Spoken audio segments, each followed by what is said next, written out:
Welcome students, उम्मीद करते हैं आप सब खैरियत से होंगे। और आपने कल का क्लास देखा होगा।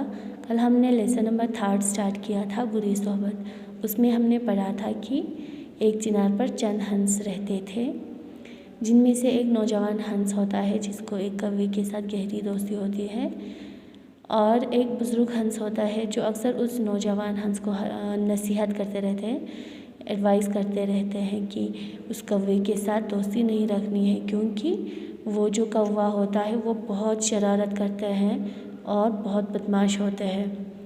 लेकिन जो नौजवान हंस है वो उस बुज़ुर्ग हंस का एक भी एडवाइस नहीं लेते हैं, एक भी नहीं सुनती है, और वो अक्सर वक्त ज़्यादातर टाइम उस कौवे के साथ रहते हैं। तो आज हम अपना सबक पढ़ेंगे यहाँ से आगे। एक दिन की बात है कि एक शिकारी थक हार कर इस दरख्त के नीचे लेटकर सो गया। एक दिन क्या होता है कि एक शिकारी, एक हंटर आते हैं, वो बहुत थके होते हैं, तो उस दरख्त के नीचे लेटकर सो गया, क्योंकि वहाँ पे छाँव था, तो वहाँ पे सो गया। थोड़ी देर के बाद सूरज ढलने की वजह से शिकारी के मुंह पर धूप आ गई। थोड़ी देर के बाद जैसे जैसे सनसेट होने लगे, सूरज ढलने लगे, तो शिकारी के मुंह पर धूप आ गई। शिकारी के फेस पर सनरेज पड़ने लगी। नौजवान हंस बहुत रहमदिल था, उसे शिकारी पर रहम आया।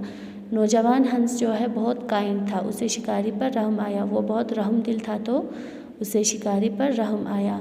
उसने अपने पंख फैलाकर शिकारी के मुंह पर साया कर दिया, लेकिन तभी कौवे को एक शरारत सूझी और वो शिकारी के मुंह पर बैठ करके उड़ गया।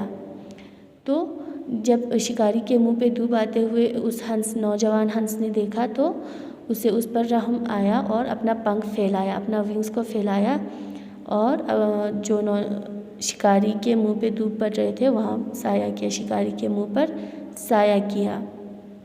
लेकिन तभी वहाँ पे कौवा आता है, और कौवे ने जब शिकारी को देखा तो उससे एक शरारत सूझी और उसने शिकारी के मुंह पर बैठ कर दिया। बैठ मतलब डंक कर दिया, और वहाँ से उठ गया।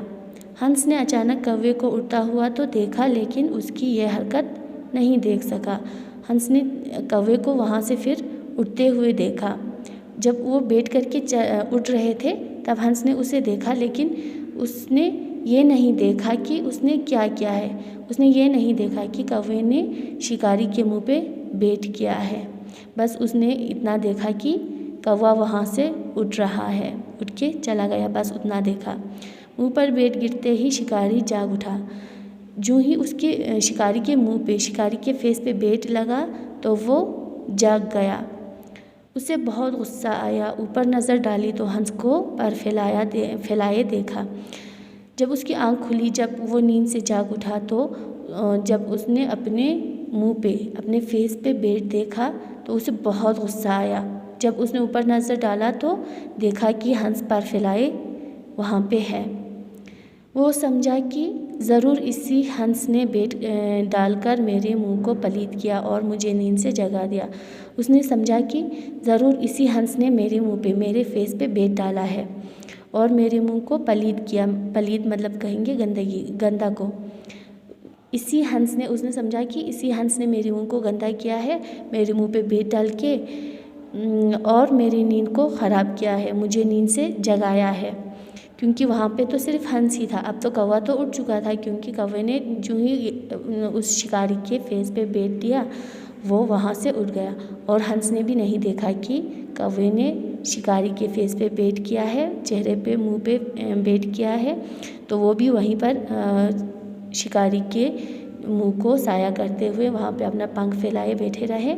लेकिन उसने ये नहीं देखा, और शिकारी ने भी कौवे को वहाँ नहीं देखा और हंस को देखा। शिकारी ने भी जब नज़र ऊपर किया तो उसने समझा कि ये सब हंस ने किया है। तो आज के लिए हम बस इतना करेंगे। शायद आपने कल का जो होमवर्क दिया है वो किया होगा। आज आप करोगे पेज नंबर 25 पे जो वर्ड मीनिंग आते हैं, अल्फाज मानी है, वो अपनी कॉपी पे नोट करोगे और उसे लर्न करने की कोशिश करें। Thank you.